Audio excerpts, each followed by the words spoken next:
Hello and welcome to Epiphytic Cacti. Today let's take a look at the Disocactus hybrid, Tassel. This is a pretty famous hybrid. It's really well known. It is one of the first multi-petaled hybrids and it has very mysterious origins. There is no lineage listed for this hybrid and it just mysteriously appeared sometime before 1960. It is known to be harder to bloom. And I'm very surprised that this did bloom for me, but I really attribute that to the grow lights in the basement. And while this is being filmed outside, the bloom actually formed in the basement and bloomed in the basement. So this definitely didn't bloom outside. And I do not move the plants that are like that have formed large buds in the basement. I don't move them outside until the flowers have opened. And the reason why is because a lot of times if they have buds on them and then I move them outside, the buds will abort when it rains because it'll get a heavy rain and they're not accustomed to that. This is only being filmed outside because it's prettier outside. It's a really beautiful, beautiful flower. It is extremely photogenic. This is also the first time that this is bloomed for me. And in subsequent years, it might have more petals than this first bloom.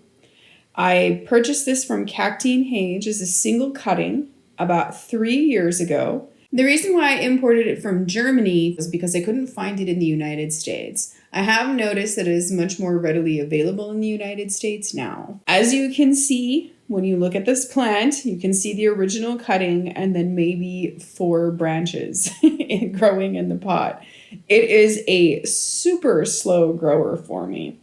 Again, because I've had this one for a while, it might be because, I didn't quite have the appropriate light indoors in previous years. Having started with the grow lights now, things generally do a lot better. So we'll see, but I do genuinely think that this is a harder to bloom plant, and I do genuinely believe it is a slower growing plant. This is not the first time that this has tried to bloom. It tried to bloom in the fall when I had moved the plants in, and it was really strange because it tried to produce buds, and the buds generally got kind of mature, but then they blasted and then it continuously tried to produce buds. So it's interesting to me that it tried to bloom so many times indoors in the fall and then it turned around and bloomed in the spring again. So that is an interesting note.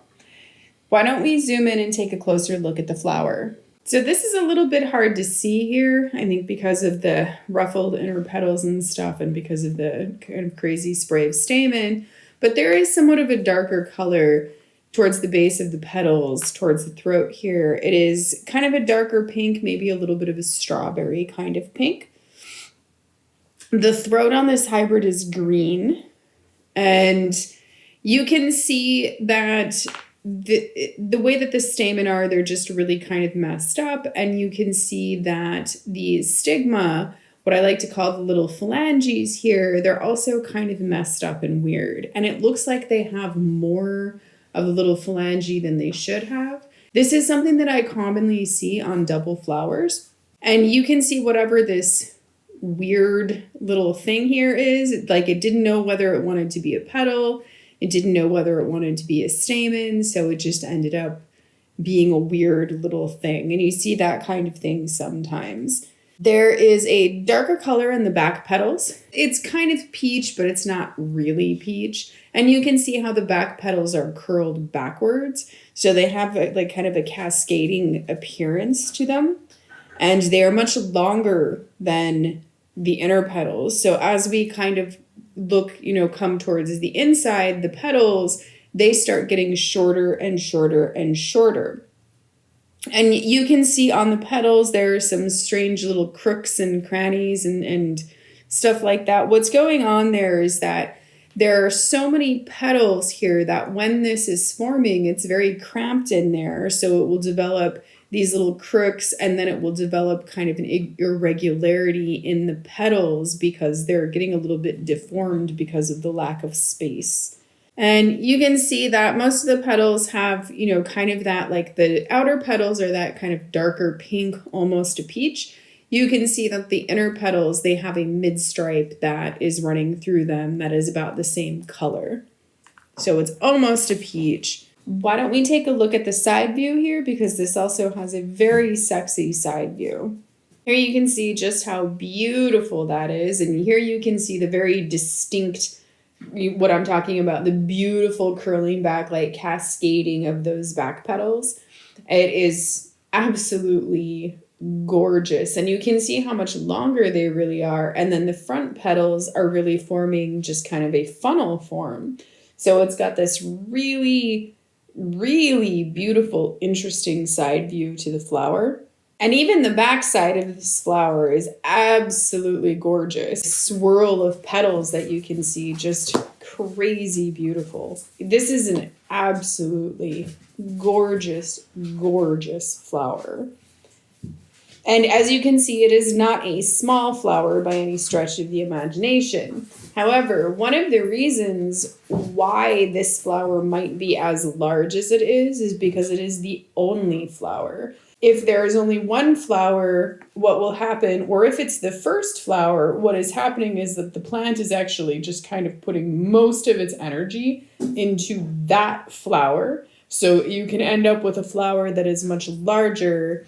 And in later years, it might seem kind of curious, because if it develops more buds and they start to bloom simultaneously, you'll notice it will just start to get a little bit smaller. It's so beautiful that it is maybe a little damaging, actually. So the first time, this reminds me kind of the first time that I saw Sierra Thompson. The first time I saw Sierra Thompson, I was so just taken, just smitten with how beautiful that flower was. And it's a funny thing because it stays with you and it damages you a little bit when you see other flowers, because you're kind of doing this weird comparison thing. Not much else can really reach that bar. So I kind of feel that way about this one too. It's so beautiful that it's just kind of a breathless, speechless awe kind of thing. And, you know, I don't know if the video will do this hybrid justice. I mean, I know there are a lot of pictures of it, but in person, this hybrid is so fantastic and so interesting and so unique. And it is so imprinted on my brain for just how beautiful it is. So if somebody was to come up to me now and be like, you know, what's the most beautiful Disocactus hybrid you've ever seen? Tassel is definitely something that is going to spring to my mind. I hope that you've enjoyed looking at the Disocactus hybrid Tassel with me. Thank you for watching, and happy cacti growing.